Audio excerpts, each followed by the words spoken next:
সীমান্তে ফের বিএসএফ এর গুলিতে মৃত্যু হলো এক বাংলাদেশি দুষ্কৃতীর। হবিবপুরের 159 নম্বর ব্যাটালিয়নের কেদারিপাড়া বিওপি এলাকায় বিএসএফ এর গুলিতে মৃত্যু হলো এক বাংলাদেশি দুষ্কৃতীর।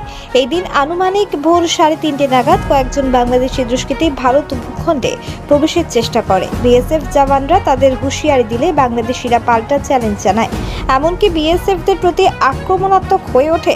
তখন বাধ্য হয়ে কর্তব্যরত বিএসএফ জওয়ান গুলি চালায়। জানা গিয়েছে অন্যান্য দুষ্কৃতীরা পালিয়ে গেলেও গুলিতে মৃত্যু হয়েছে এক বাংলাদেশি।